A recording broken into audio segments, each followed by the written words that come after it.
"He looks like my dead son," said the billionaire, looking at poor black boy working at his factory. The steel-toed boots echoed against the concrete floor. Alexander Grant hadn't set foot in one of his own factories in 3 years, not since the board meetings became his entire world, and the smell of machine oil reminded him too much of the garage where he'd built his first prototype with Ethan by his side. But today was different. Today, whispers of safety violations and worker complaints had reached the wrong ears, senators who could make his life very difficult. So here he was at 6:47 a.m., walking through factory floor B of Grant Industries' Cleveland plant, his $1,000 Italian leather shoes collecting dust with each step. "Mr. Grant, sir, we weren't expecting." The floor supervisor, a nervous man named Jenkins, scrambled to keep pace beside him. "That's the point, Jenkins." Alexander's voice cut through the mechanical hum like a blade. At 52, he still commanded rooms the way he had when he first started this company from nothing. Silver streaked his dark hair now, and lines mapped the territory around his steel-gray eyes, battle scars from building an empire and burying a son. The morning shift was in full swing. Sparks flew from welding stations while the rhythmic pounding of hydraulic presses marked time like a massive heartbeat. Alexander moved through it all with the calculated precision of a man who trusted nothing to chance anymore. Not after losing everything that mattered. He was checking a quality control station when he saw him. The world stopped. Not metaphorically, literally stopped, as if someone had hit pause on the entire universe. The clipboard fell from Alexander's hands, clattering to the floor unnoticed. His breath caught in his throat, and for a moment he wondered if he was having a heart attack. Across the floor, maybe 30 feet away, a young black man was bent over a metal cutting station. He couldn't have been older than 18, lean and focused, safety goggles pushed up on his forehead as he examined a piece of steel. When he looked up to wipe sweat from his brow, Alexander felt the ground shift beneath him. The jawline. The way he tilted his head when concentrating. The exact angle of his shoulders. The unconscious way he ran his hand through his short hair.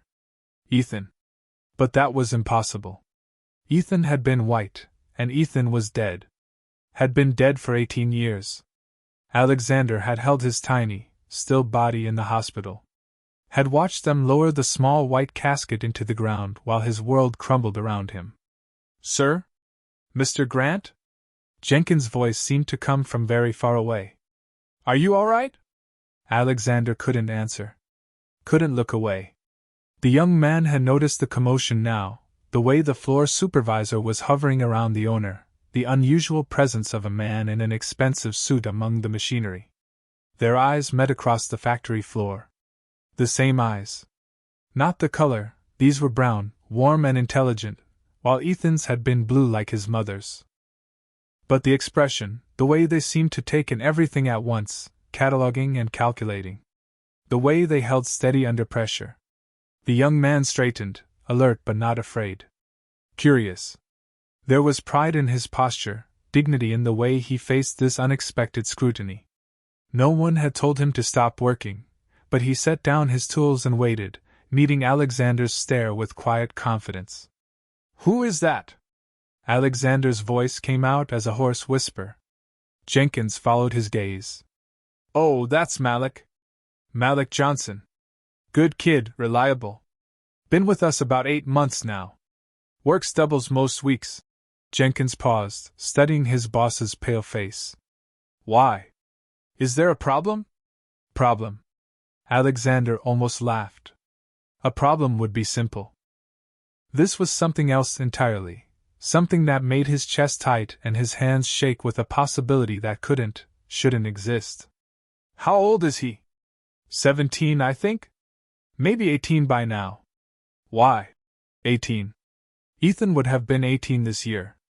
Would have graduated high school last month, would have been getting ready for college, would have been taller than his father by now and probably giving him gray hair over girls and late-night adventures.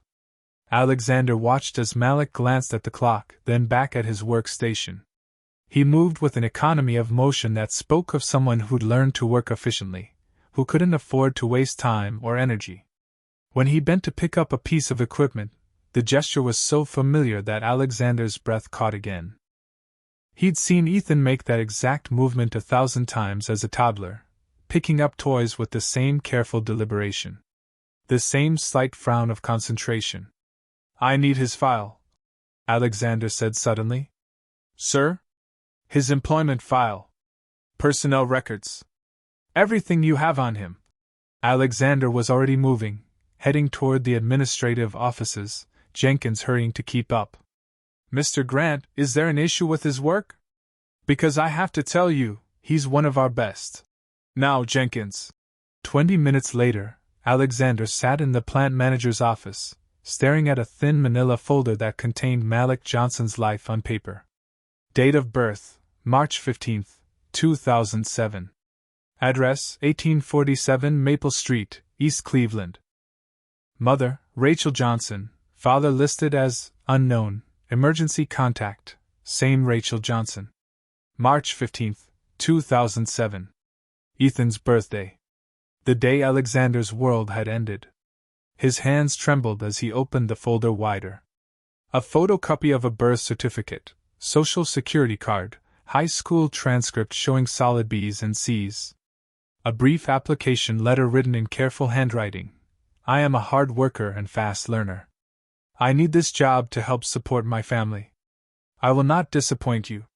No disappointment there. Jenkins had been right. Malik's performance reviews were stellar. Never missed a day unless absolutely necessary, stayed late without complaint, got along well with other workers. The kind of employee any manager would want.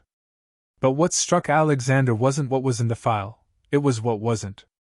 No hospital birth record, just the certificate. No elementary school records transferred from anywhere else. No previous addresses.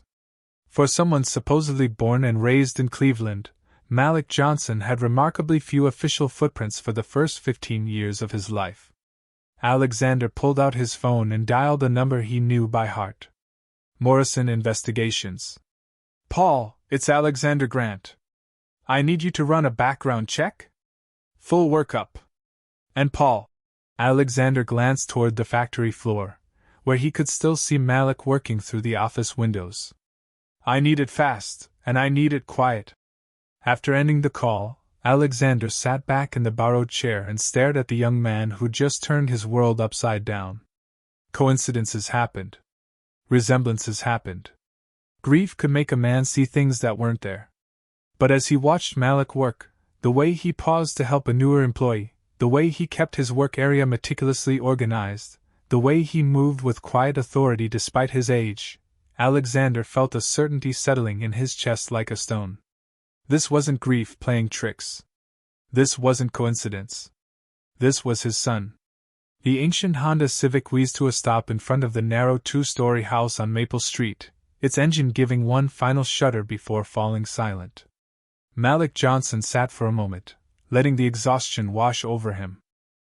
12 hours at the factory, overtime pay that would help cover his little sister's school supplies, and still energy left to help Mom with dinner if she needed it. At 17, 18 as of 3 months ago, Malik had learned that rest was a luxury he couldn't afford. The front door opened before he reached the porch steps. Rachel Johnson appeared, wiping her hands on a dish towel, her warm brown eyes immediately scanning her son's face for signs of trouble. At 41, she carried herself with the quiet strength of a woman who'd raised 3 children mostly alone, working double shifts as a hospital aide while somehow never missing a school play or parent-teacher conference. "You're later than usual," she said, though her tone held no accusation. Just the gentle concern of a mother who worried. "Jenkins had me train the new guy on the cutting station." Malik kissed her cheek as he passed, inhaling the familiar scent of her vanilla lotion mixed with the industrial soap that never quite washed away from her hands. "Overtime pay, though. And Mrs. Patterson says she'll hold that winter coat for Keisha until Friday." Rachel's shoulders relaxed slightly. The coat had been weighing on both of them. Winter was coming, and 13-year-old Keisha was growing out of everything faster than they could replace it. "Your brother's upstairs pretending to do homework," Rachel said, falling into step beside him as they headed toward the kitchen. "And before you ask, yes, I checked. He's actually reading, Not playing games on that old tablet. Malik smiled. At 15, Jerome was all legs and attitude, convinced he knew everything and determined to prove it to the world. But he was smart, maybe even smart enough for the community college scholarship he kept talking about. The kitchen was small but immaculate, every surface scrubbed clean despite the age of the appliances. Rachel had always insisted on that. They might not have much, but what they had would be taken care of. Malik had learned to fold fitted sheets with military precision by age 10 and could stretch $1 further than most adults. "How was your day?" he asked, settling into his usual chair at the small table. The question was routine, but he always listened to the answer. Rachel's job at Cleveland General was demanding, often heartbreaking, and she needed someone to hear about the small victories and daily frustrations. Good. Busy, Rachel moved around the kitchen with practiced efficiency, warming up a plate she'd kept for him. Mrs. Morrison in 314 finally went home after her hip replacement. "And that premature baby I told you about, little Tyler, he's gaining weight." Malik nodded, cutting into the meatloaf she set before him. His mother never talked about the harder parts of her job, the patients who didn't make it, the families who received devastating news. But sometimes he caught her staring out the window with that distant look that meant she was carrying someone else's pain. "Oh, I almost forgot," Rachel said suddenly, though something in her voice suggested she hadn't forgotten at all. "Keisha said a man came by the factory today. Some big shot in an expensive suit." Malik looked up from his dinner. "Yeah, the owner. Alexander Grant. First time anyone's seen him on the floor in years, according to Jenkins." "What did he want?" There was something in his mother's tone, a careful casualness that immediately put Malik on alert. In 18 years, he'd learned to read Rachel Johnson's moods like weather patterns. This was her trying not to worry voice, which usually meant she was already worried. Jenkins said it was about safety complaints. "You know, making sure everything's up to code." Malik took another bite, watching his mother's face. "Why?" "No reason. Just curious." Rachel turned back to the stove, but her movements had gone slightly rigid. Did he talk to you?" "Not really. He stared a lot, though. Made everyone nervous." Malik set down his fork. "Mom, what's wrong?" "You're acting weird." Rachel was quiet for a long moment, her back still turned. When she finally spoke, her voice was carefully controlled. "Some rich people, they look at neighborhoods like ours and they see problems to fix. Or threats to contain. I just want to make sure you're being careful." It wasn't the whole truth, Malik could tell. His mother was many things, but she'd never been good at lying. Still, he recognized the wall coming up, the invisible barrier she erected when a conversation was getting too close to something she wasn't ready to discuss. "I'm always careful," he said gently. "You taught me that." Rachel finally turned around, and Malik was startled by the intensity in her eyes, something almost like fear. "Did I ever tell you," she said slowly, "about the year before you were born? How hard it was for me, being alone, not knowing how I was going to manage. Mom, I was so scared, Malik. Scared I wouldn't be strong enough, wouldn't be good enough. Scared someone might try to take you away from me." The words hung in the air between them, heavy with meaning Malik couldn't quite grasp. "Nobody's going to take me away from you," he said. "Where is this coming from?" Rachel moved to the table and sat across from him, reaching for his hands. Her fingers were cold despite the warmth of the kitchen. "Promise me something," she said. "If anyone at all, starts asking you questions about your childhood, about where you came from, about me, you come to me first. Before you answer anything." "What kind of questions?" "Any kind. Promise me, Malik." The fear in her voice was real, and it scared him more than he wanted to admit. Rachel Johnson was the strongest person he knew, the woman who'd raised 3 kids while working 2 jobs, who never once made them feel like they were a burden, who faced every challenge with quiet determination. Seeing her afraid made his world feel suddenly unstable. "I promise," he said. "But Mom, you're scaring me." What aren't you telling me? Rachel squeezed his hands once, then let go. Just promise me you'll be careful. And remember, no matter what anyone tells you, no matter what you might hear, you're my son. You'll always be my son. Before Malik could ask what she meant by that, footsteps thundered down the stairs, and Jerome burst into the kitchen, all teenage energy and demanding attention. The moment was broken, but the questions remained, circling in Malik's mind like storm clouds gathering on the horizon. Something was coming. He could feel it in the careful way his mother watched him for the rest of the evening, in the way she found excuses to touch his shoulder or ruffle his hair, as if she was trying to memorize the feel of having him close. Something was coming, and Rachel Johnson was afraid she was about to lose her son all over again. Paul Morrison had been a private investigator for 23 years, long enough to know that the cases that paid the most were usually the ones that kept him awake at night. Alexander Grant's retainer was generous enough to buy a small car, and the urgency in the billionaire's voice suggested this wasn't just routine corporate vetting. 3 days after receiving the assignment, Paul sat in his downtown office at 2 a.m., surrounded by documents, computer printouts, and the kind of discrepancies that made his investigator's instincts itch like a rash. The birth certificate was the first red flag. Paul had seen thousands of them, and Malik Johnson's looked off. Not forged, exactly, but edited. The paper stock was right, the seal authentic, but under magnification, certain entries showed different ink densities. The attending physician's signature didn't match samples Paul had pulled from other births that same week. More troubling was what wasn't there. Most kids left paper trails from day one: hospital newborn records, pediatrician visits, early childhood program enrollments. Malik Johnson seemed to have materialized into the system at age 3 when he'd started preschool. Paul's phone buzzed. A text from his contact at Cleveland General. Found something. Can't talk over phone. Meet me at Murphy's Diner, East Side. 1 hour. Dolores Martinez looked older than her 62 years, the kind of weather that came from 3 decades of hospital night shifts. She'd been a nursing aide when Paul's own daughter was born, back when the world made more sense. You're asking about dangerous things, she said, stirring sugar into her coffee with shaking hands.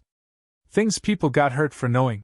Just tell me what you remember about the night of March 15, 2007. Dolores glanced around the empty diner before leaning closer. I was working maternity that night. There was this baby, premature, born to a rich family. The Grants, I think. Big donation wings at the hospital, you know? Anyway, the baby wasn't doing well. Touch and go for weeks. Paul nodded, though his chest was tightening. What happened? There was another baby born that same night. Different floor, different circumstances. Young black woman, unmarried, no insurance. But her baby was healthy. Strong. Dolores paused, her coffee growing cold. I remember because Rachel, that was her name, Rachel, she was one of ours. Worked as an aide on the children's ward. Sweet girl, going through a rough patch. And the rich baby died. Or so we were told. Dolores's voice dropped to barely above a whisper. But here's what didn't make sense. I saw Rachel leaving the hospital that night with a baby. I asked her about it later, and she got this look in her eyes. Scared. Said she was helping a friend. Paul felt puzzle pieces clicking together in ways that made him wish he'd chosen a different profession. You think she took the Grant baby? I think someone wanted everyone to believe the Grant baby died. And I think Rachel knew something that made her run. Dolores finished her coffee and stood to leave. But you didn't hear any of this from me. I like being alive. Back at his office, Paul spread out hospital records from March 2007. The official story was straightforward. Ethan Alexander Grant, born at 32 weeks, died of complications after 18 days in the NICU. Death certificate signed by Dr. Marcus Webb, attending physician. But Dr. Webb's signature troubled Paul. It looked different from other documents the doctor had signed that month. More than different. Wrong. He pulled up Webb's medical license records and found another discrepancy. Dr. Webb had left Cleveland General abruptly in April 2007, citing personal reasons. No forwarding address. No subsequent medical employment anywhere in Ohio. Paul's phone rang. Morrison. It's Alexander. What do you have? Paul looked at the documents scattered across his desk. Birth certificates that didn't match, hospital records with suspicious gaps, testimonies that painted a picture of something far more complex than simple tragedy. Mr. Grant, I need to ask you something first. After your son died, did you ever suspect anything was wrong with the circumstances? A long pause. What kind of question is that? The kind that might save us both a lot of trouble if you answer it honestly. Another pause, longer this time. My wife, my ex-wife now, she always said something felt off about that night. The way the staff acted. How quickly everything happened after.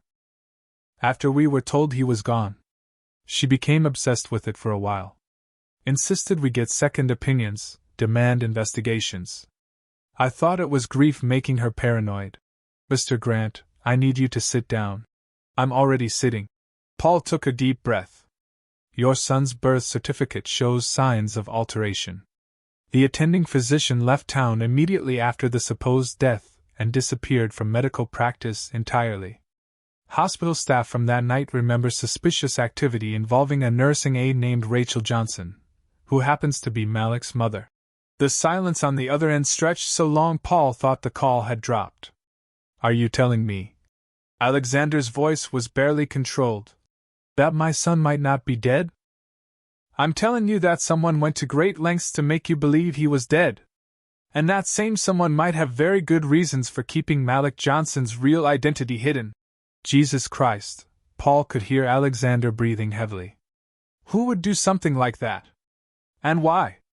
Paul stared at the final document he'd uncovered. Financial records showing unusual stock movements in Grant Industries during the weeks following Ethan's supposed death.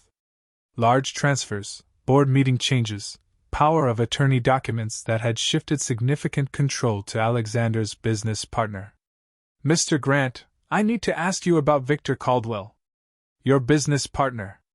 What was his access to your personal information in 2007? Victor? Alexander's voice sharpened. What does Victor have to do with any of this? Maybe everything. Because according to financial records, someone made a lot of money betting that you'd be too grief-stricken to pay attention to business for a while. And that someone knew exactly when to make those bets. The line went quiet again, but Paul could practically hear the gears turning in Alexander Grant's mind.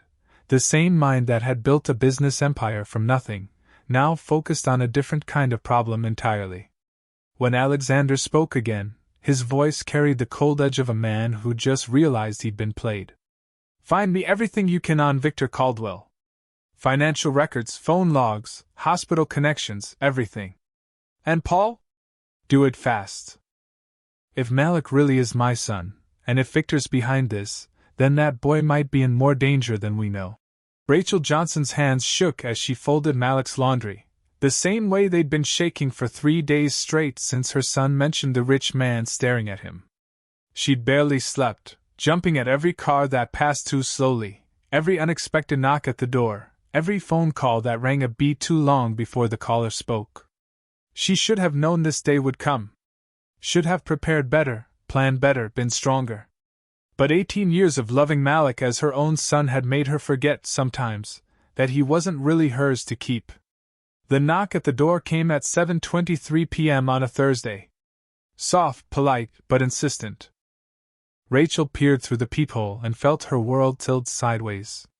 Alexander Grant stood on her front porch, alone, wearing jeans and a simple button-down shirt instead of the expensive suits she'd seen in newspaper photos. He looked older than his pictures, more tired, but his eyes held the same intensity that had made her recognize him immediately when Malik described the man who'd been staring. She considered not answering. Considered taking the kids and running, the way she should have done the moment she heard his name. But where would they go? And more importantly, Malik and Jerome and Keisha deserved better than a life spent looking over their shoulders. Rachel opened the door. Mrs. Johnson. His voice was quieter than she'd expected, less commanding. My name is Alexander Grant. I think we need to talk. I know who you are. Rachel didn't step aside to let him in. Behind her, she could hear the TV in the living room where Keisha was doing homework, Jerome's music filtering down from upstairs. Normal sounds of a normal evening in a normal family, everything she'd built that was about to come crashing down. May I come in? I promise I'm not here to cause trouble. Rachel almost laughed. Not here to cause trouble. As if his mere existence wasn't the biggest trouble she'd ever faced. But something in his expression stopped her, a weariness, maybe even pain, that reminded her of the broken man she'd seen 18 years ago, holding his wife while they both wept over what they believed was their dead son. The kids are home, she said finally. We can talk on the porch. Rachel grabbed her jacket and stepped outside, pulling the door closed behind her. The evening air was crisp, autumn settling into Cleveland like an old familiar hurt. She sat on the porch swing her father had built 20 years ago. Alexander took the wooden chair beside it, the one that creaked when anyone heavier than Keisha sat in it. They sat in silence for a moment, both of them seeming to understand that whatever was said next would change everything. He looks like me, Alexander said finally. Not exactly, but the mannerisms. The way he moves. The way he concentrates when he's working. Rachel's throat tightened. A lot of people share mannerisms. He was born March 15, 2007. The same day my son was supposedly born. The same day my son supposedly died. The words hung between them like a challenge. Rachel felt 18 years of careful lies crumbling around her, and suddenly she was too tired to hold them up anymore. What do you want from me? She whispered. Alexander leaned forward, and Rachel was surprised to see his hands were shaking too. I want the truth. I hired an investigator. I know about the hospital records, the irregularities, the way you left town right after that night. I know someone went to great lengths to make me believe my son was dead. What I don't know is why. Rachel closed her eyes, remembering that night, the fear, the desperation, the impossible choice that had seemed like the only choice at the time. You won't believe me, she said. Try me. Rachel opened her eyes and looked at this man whose life she'd unknowingly saved by stealing his son. I was working the children's ward that night. Your son, your real son, was in the NICU, fighting for his life. Beautiful baby. Strong, despite being early. Alexander nodded, encouraging her to continue. But there was another man there. Your business partner, Victor Caldwell. He came to the hospital several times, always late at night, always asking about the baby's condition. The nurses thought it was sweet, how much he cared. But I'd seen him before, in the financial ward, talking quietly with administrators about insurance policies and inheritance laws. Victor was there? He was there the night your son died. Except. Rachel's voice broke.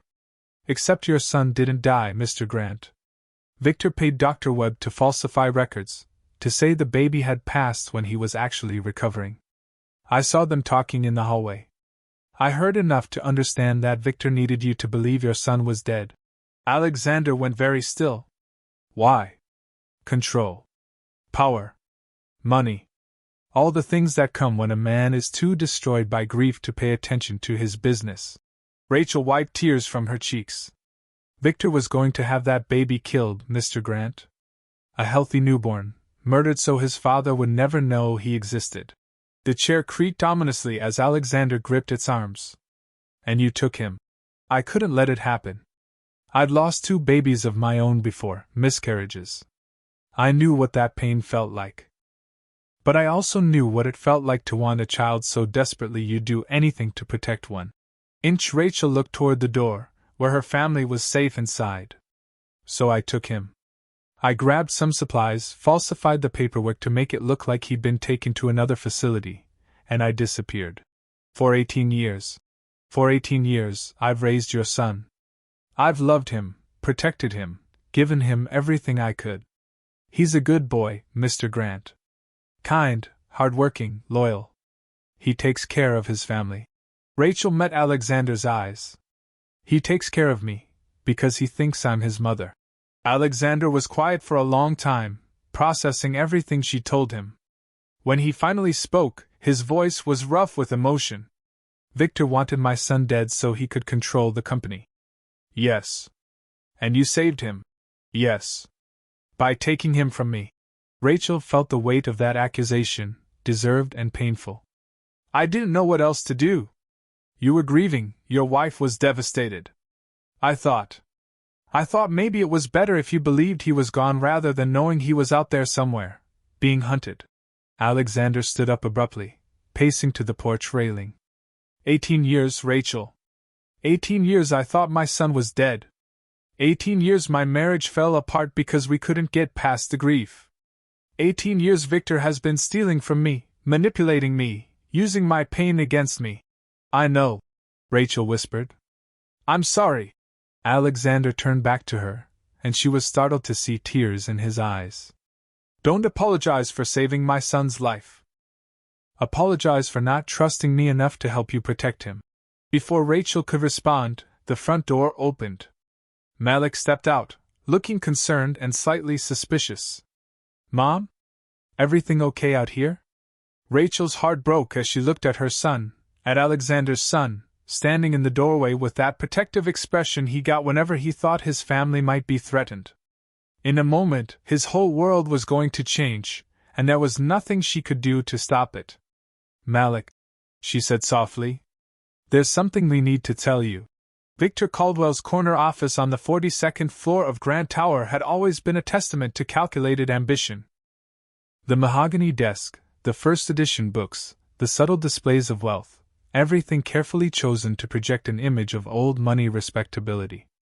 But tonight, as he stared out at the Cleveland skyline, Victor felt the walls of his perfectly constructed world beginning to crack. His phone buzzed with another update from his contact at the private security firm. Target confirmed meeting with subject's mother. Duration, 47 minutes. Recommend immediate action. Victor crushed the phone message and walked to his private safe, hidden behind a reproduction Monet. Inside, among the bearer bonds and offshore account information, lay 18 years' worth of insurance, photographs, documents, recorded conversations. Evidence of what he'd done, yes, but also evidence of what the alternative would have cost him. The Grant Industries Board meeting minutes from March 2007 told the real story. Alexander's grief had been so complete, so devastating, that Victor had seamlessly assumed control of daily operations. Emergency powers, temporary at first, then gradually permanent as Alexander retreated further into his sorrow. Stock prices had dipped initially, but Victor had positioned himself perfectly, short positions that paid handsomely when the news broke, followed by careful acquisitions when prices bottomed out. 18 years of steady manipulation. Board appointments that favored his agenda. Contracts steered to companies he secretly owned. A business empire slowly, methodically transferred from its grieving founder to his trusted partner. And it had all depended on one simple lie, that Ethan Grant was dead. Victor's secure line rang. We have a problem, came the gravelly voice of Marcus Webb, the disgraced doctor now living comfortably in the Cayman Islands on Victor's continued generosity. Alexander hired Morrison Investigations. They're asking questions about the hospital records. How many questions? All of them. Birth certificates, death records, my sudden departure. It's only a matter of time before they piece it together. Victor closed his eyes. He'd always known this day might come, had prepared contingencies. But 18 years of success had made him complacent, and Alexander's unexpected factory visit had caught him off guard. What about the Johnson woman? Unknown. But if Alexander found her, if she talks... Victor didn't need Webb to finish. Rachel Johnson was the only living witness to what had really happened that night. Her testimony, combined with DNA evidence, would unravel everything. I'm activating Protocol 7, Victor said. Webb was quiet for a moment. Are you sure? That's survival. Get to the airport. Your new identity packets are waiting at the usual location.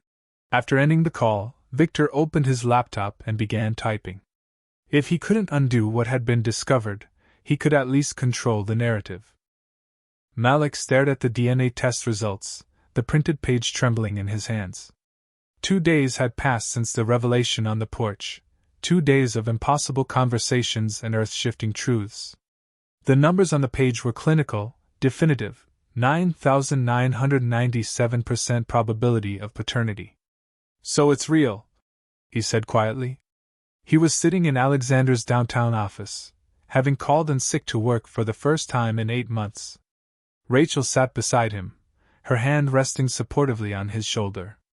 Alexander nodded from behind his desk, looking as overwhelmed as Malik felt. "You're my son, Ethan. Your name was supposed to be Ethan. My name is Malik." The words came out sharper than intended, but Malik didn't apologize. Everything else in his world might be changing, but that much was still his choice. "Of course. I didn't mean." Alexander stopped, running his hands through his hair.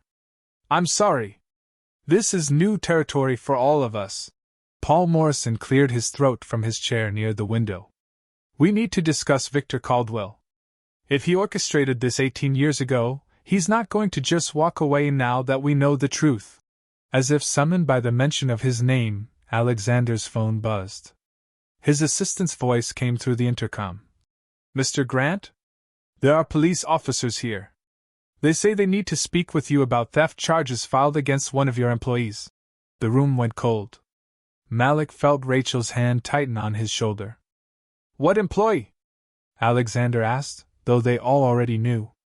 "A Malik Johnson, sir. They have a warrant." The evidence was damning and appeared airtight.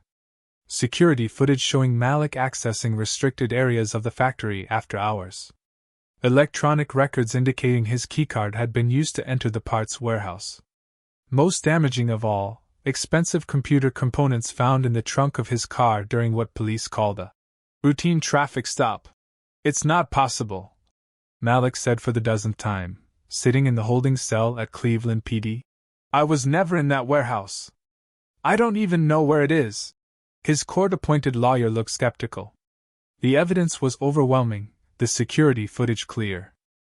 Malik Johnson, in his factory uniform, entering and leaving the warehouse with a duffel bag. But Alexander, watching the same footage in the police station, saw what the lawyer missed. "Paul, look at this. Watch his walk." Morrison leaned closer to the monitor. The figure on screen moved with purpose through the warehouse, but something was off. "The gate's wrong," he said after a moment. "Malik has a slight limp from an old basketball injury. This person doesn't. It's been digitally altered," Alexander realized. Someone with access to security systems and Malik's personnel file could have superimposed his face onto another person's body. Someone like Victor Caldwell? Before Alexander could answer, his phone rang. Victor's name appeared on the caller ID. "Alexander, I heard about the unfortunate situation with the Johnson boy. Tragic, really? After all you've been through lately. Cut the act, Victor. I know what you did." A pause, then Victor's voice returned, colder now. "I have no idea what you're talking about. But I am concerned about these fantasies you've been entertaining. Grief can make a man see things that aren't there. Make him believe impossible stories. DNA doesn't lie. DNA can be fabricated, Alexander. Results can be bought. Desperate people will say anything for money." Victor's voice carried a note of threat now. "The Johnson family, for instance. They've been struggling financially. Quite convenient that they've suddenly discovered their son is actually a billionaire's heir." Alexander felt the trap closing around them. Even with the truth, even with evidence, Victor held too many cards. The theft charges would destroy Malik's credibility. Any claims about his true identity would look like an elaborate con game designed to extort money from a grieving father. "What do you want, Victor?" "I want you to remember who your real friends are. I want this unfortunate obsession with the Johnson family to end. And I want you to focus on what's important, Grant Industries, our shareholders, our future." Victor paused. "The boy will be fine. Juvenile facility, probably. A few years to reflect on his choices. When he gets out, I'm sure he'll understand that some stories are better left untold." The line went dead. Alexander stared at the phone, understanding with crystal clarity that Victor wasn't just covering up an old crime, he was willing to destroy an innocent young man to keep his secret buried. "We need to move fast," he told Morrison. "If Victor's willing to frame Malik for theft, there's no telling what else he might do." Morrison nodded grimly. "I'll start tracking Victor's movements, see if we can prove he had access to the security systems. But Alexander, if he's been planning this for 18 years, he's going to have more surprises waiting." As if in response to his words, Alexander's phone buzzed with a text from an unknown number. "Stop digging or the boy disappears permanently. Some graves are better left undisturbed." Alexander showed the message to Morrison, who swore under his breath. "He's not just trying to discredit us," Alexander realized. "He's preparing to make Malik disappear entirely." The transfer happened during the brief window between the juvenile detention center and the courthouse, a carefully orchestrated, administrative error that took Malik from a secured facility to an unmarked van in broad daylight. By the time anyone realized the paperwork was fraudulent, the van had vanished into Cleveland's maze of industrial streets. Alexander's phone rang at 2:17 p.m. "Your son is safe." Victor's voice was calm, almost conversational. "For now. But his continued well-being depends entirely on your next choices." "Where is he?" Alexander's hand gripped the phone so tightly his knuckles went white. "Somewhere secure. Somewhere you'll never find him unless I want you to." Victor paused, and Alexander could hear traffic in the background. "I want you to listen very carefully, Alexander. You're going to hold a press conference this evening. You're going to announce that the theft charges against Malik Johnson have opened your eyes to how easily you can be manipulated by opportunists seeking to exploit your past tragedy. You're going to apologize for the disruption to his family and make it clear that any resemblance between the boy and your deceased son is purely coincidental. And if I don't, then Malik Johnson will have an unfortunate accident during his escape attempt. Very tragic. Very final. And very believable, given his recent criminal charges." The line went dead. Alexander stared at the phone, 18 years of suppressed rage finally crystallizing into something sharp and focused. Victor had taken his son once through deception. He wouldn't be allowed to take him again through violence. "Paul!" Alexander's voice echoed through the Grant Tower offices. "Get in here. We're getting my son back." Morrison's contact at the Cleveland Police Department was Detective Sarah Chin, a 20-year veteran who'd learned to recognize when official channels were being manipulated. She met them at a coffee shop in Little Italy, away from the precinct's potential surveillance. "The transfer order was perfect," she said, sliding a file across the table. "Right signatures, proper seals, appropriate routing codes. Someone with serious access to the system created this. Victor Caldwell has been on the Juvenile Services Board for 8 years," Alexander said grimly. "Major donor, advisory committees. He'd know exactly how to work the system." Chen nodded. "The van was found abandoned in a parking garage downtown. Wiped clean, but we got some security footage from surrounding buildings." She showed them grainy images on her tablet. 3 men, professional. Military bearing. The kind of people who don't leave loose ends. "Mercenaries," Morrison muttered. "Victor's not taking chances. There's more." Chen swiped to another image. The van was spotted heading east on Route 2, toward the old industrial district. Lots of abandoned warehouses out there, perfect for hiding someone. Alexander studied the map on Chen's tablet. "That's a huge area. Dozens of buildings." "Not necessarily," Morrison said slowly. "Victor's methodical, but he's also paranoid. He wouldn't use a location he didn't already control." He turned to Alexander. "What properties does he own outside the city?" Alexander pulled out his phone, accessing Grant Industries' real estate database. "Storage facilities, 3 manufacturing plants, a shipping warehouse." He paused. "Wait. There's something called Meridian Holdings listed here. I don't recognize it." Morrison was already typing on his laptop. "Meridian Holdings, LLC. Incorporated in Delaware, 2008. Sole proprietor listed as M. Webb. Marcus Webb." Alexander breathed. The doctor who falsified Ethan's death certificate. Shell Company, Chen confirmed. Probably owns half a dozen properties under various names. Let me run the addresses through our database, see what comes up.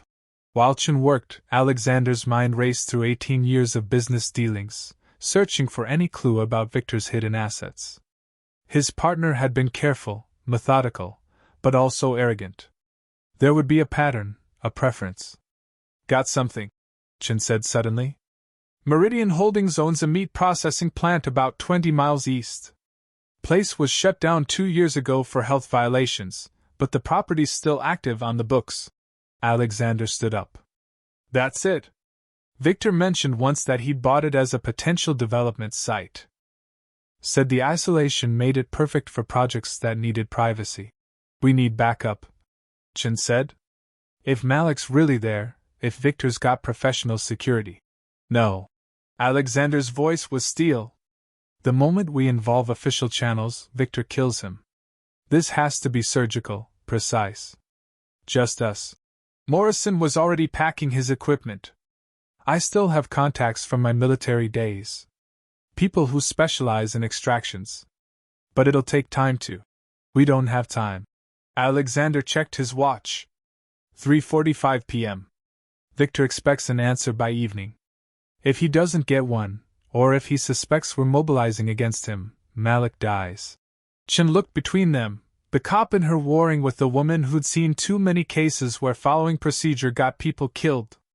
This is insane. You're talking about a private military operation based on guesswork. It's not guesswork. Alexander's phone buzzed with a text message. Unknown number again, but this time there was an image attached.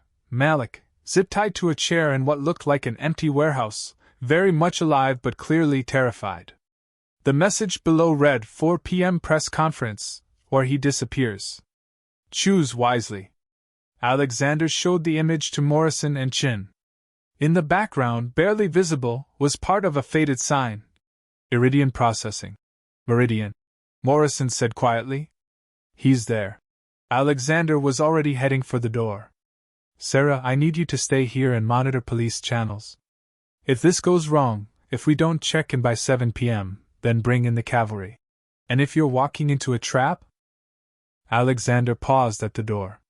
Then at least I'll die trying to save my son instead of living with the regret of doing nothing. The Meridian processing plant sat like a cancer on the industrial landscape, surrounded by 20 acres of cracked asphalt and rusted fencing. Alexander and Morrison approached from the north, using an abandoned rail line for cover. Morrison's borrowed equipment, night vision, communication gear, tactical body armor, felt foreign and surreal. 3 vehicles in the lot, Morrison whispered, studying the building through binoculars. 2 SUVs and a sedan. Victor's Mercedes. Alexander felt something cold settle in his chest.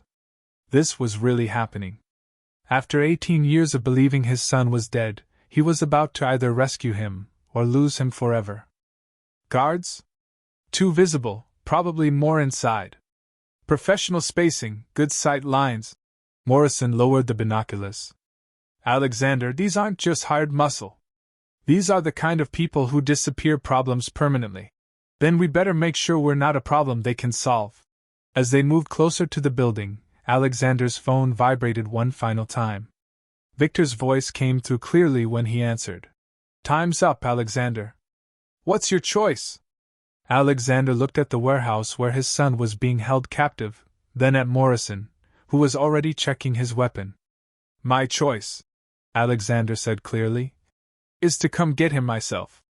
The sound of Victor's surprised intake of breath was the last thing Alexander heard before Morrison cut the call, and they moved toward the building where 18 years of lies were about to end, one way or another. The silence inside the Meridian processing plant was broken only by the steady drip of water from a broken pipe somewhere in the darkness. Alexander and Morrison had disabled 2 exterior guards using Morrison's military training, but now they faced the unknown interior of a building designed for concealment. Morrison's hand signals indicated 3 heat signatures on his thermoscope, 2 mobile, 1 stationary in what looked like the main processing floor. The stationary figure had to be Malik. They moved through corridors that still reeked of industrial disinfectant and decay. Alexander's heart hammered against his ribs as they approached the main floor, where light seeped from under a heavy metal door. Morrison held up 3 fingers, then 2, then 1. They breached the door simultaneously.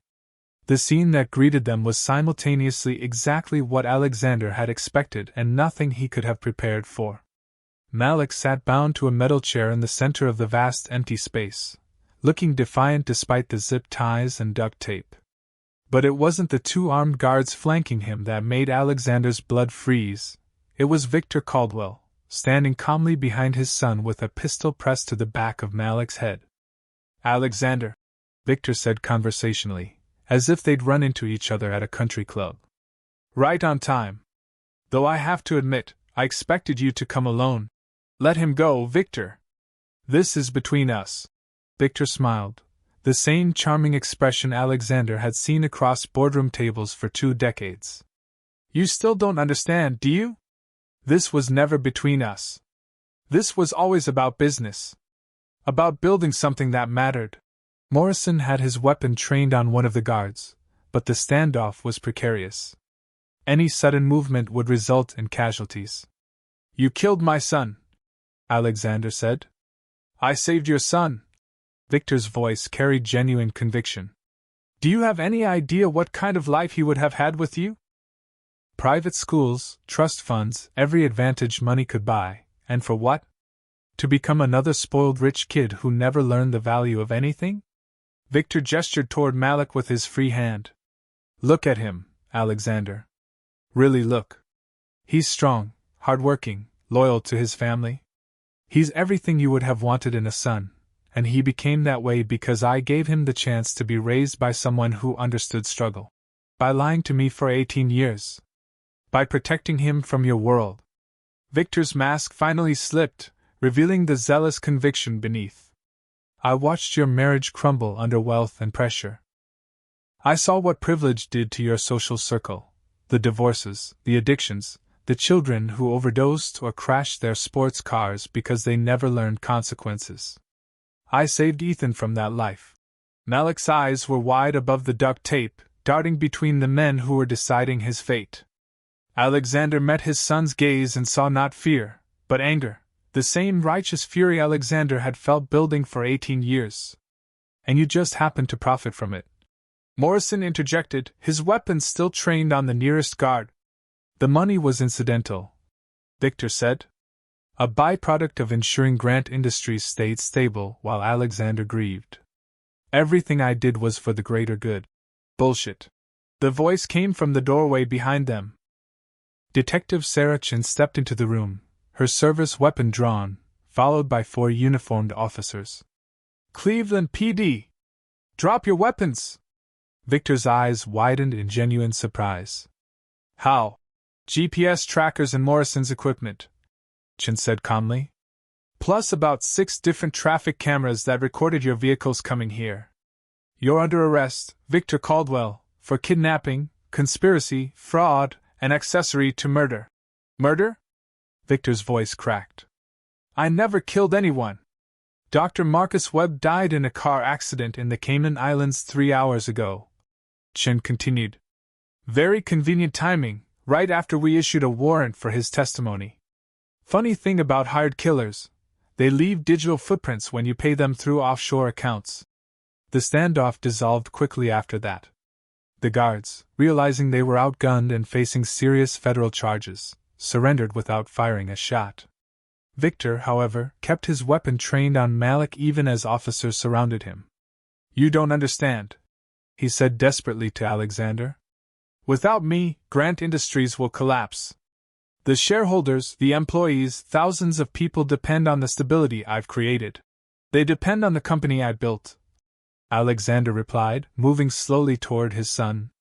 "The company you've been stealing from for 18 years. Morrison had already freed Malik from his restraints.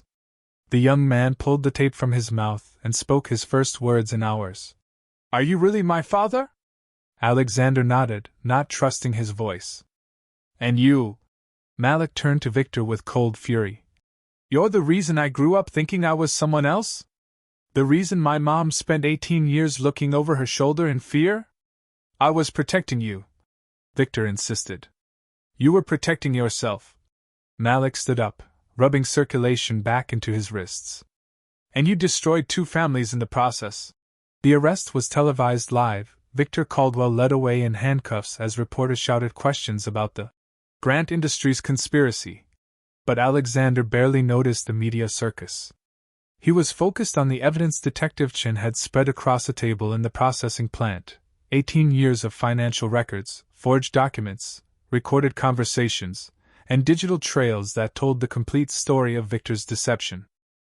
DNA results are just confirmation at this point, Chin said, sealing evidence bags. Between Webb's deathbed confession, recorded, thankfully, before his accident, and Victor's own financial records, we have enough to put him away for life. Morrison was reviewing digital files on his laptop. Victor kept everything. Every forged signature, every bribed official, every transaction. It's like he was building an insurance policy against himself. Or a biography, Alexander realized. He genuinely believed he was the hero of this story. He kept records because he thought history would vindicate him. Malik sat quietly through all of this, processing 18 years of lies being unraveled in a matter of hours. Finally, he looked up at Alexander. What happens now? He asked. Alexander met his son's eyes, and for the first time in 18 years, felt genuinely hopeful about the future. No, he said. We start over. All of us. 6 months after Victor Caldwell's sentencing to life imprisonment without parole, the Grant Industries boardroom looked different. Gone were the austere portraits of former executives and the cold marble that had made the space feel like a mausoleum. In their place hung photographs of factory workers, community centers, and the scholarship recipients from the newly established Ethan Grant Memorial Fund, named not for a dead boy, but for the life that had been stolen and reclaimed. Alexander stood at the head of the table, addressing a room full of board members, union representatives, and community leaders. But his eyes kept drifting to the back corner where Malik sat, taking notes in the same careful handwriting that had impressed his factory supervisors. The Worker Safety Initiative will be funded entirely by recovered assets from Victor Caldwell's fraud, Alexander was saying. We estimate over $40 million in stolen profits can be redistributed to facility improvements, increased wages, and healthcare benefits. Applause filled the room, but Alexander was watching Malik's reaction. His son, and the words still felt miraculous in his mind, had insisted on earning his place in the company rather than simply inheriting it. He'd started in the mailroom 3 months ago, working his way through different departments, learning the business from the ground up. Any questions? Alexander asked. Union Representative Maria Santos raised her hand. What assurances do we have that these changes are permanent? That this isn't just damage control that'll disappear when the media attention dies down? It was Malik who answered, standing up from his corner seat. Because it's not about media attention, Ms. Santos. It's about doing what's right. His voice carried the quiet authority Alexander remembered from watching him work the factory floor. My father. The words still came carefully, but with growing confidence. Learn that caring about profit margins means nothing if you don't care about the people creating those profits. Alexander felt a surge of pride that had nothing to do with DNA and everything to do with the man Malik had become under Rachel's guidance. After the meeting, Alexander found Malik in the executive break room, staring out at the Cleveland skyline.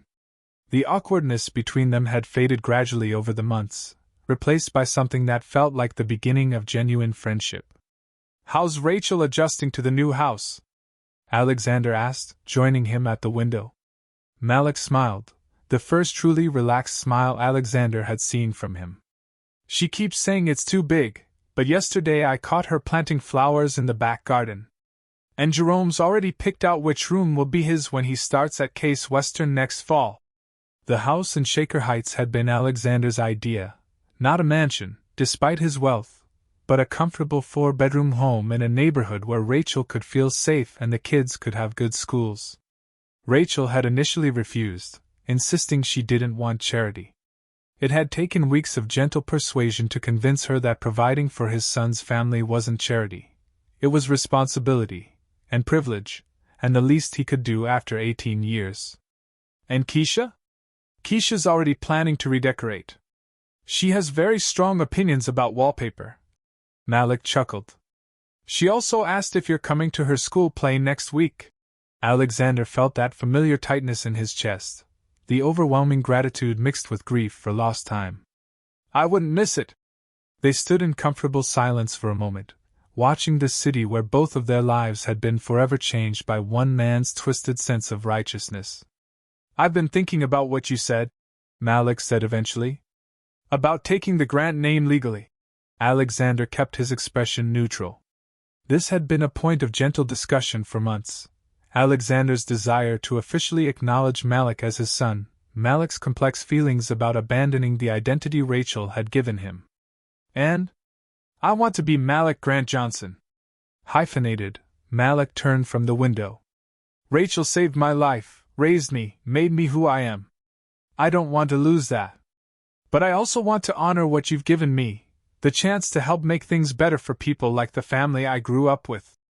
Alexander nodded, his throat tight with emotion. That sounds perfect. The school auditorium was packed for Keisha's 8th grade production of Annie. Alexander sat between Rachel and Jerome, feeling oddly nervous.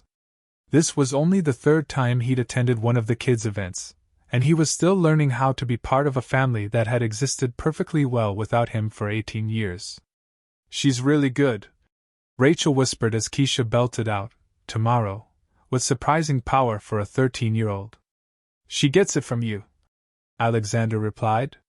The strength. Rachel looked surprised. They'd had many conversations over the past months, carefully navigating the complex emotions of shared parenthood, mutual gratitude, and residual awkwardness. But compliments still seemed to catch her off guard. You gave him more than life, Alexander continued, keeping his voice low. You gave him character. Integrity. The ability to care about people who have less than he does. I could have given him money and opportunities, but I couldn't have given him that. On stage, Keisha was singing about the sun coming out tomorrow, and Alexander thought about how appropriate that was.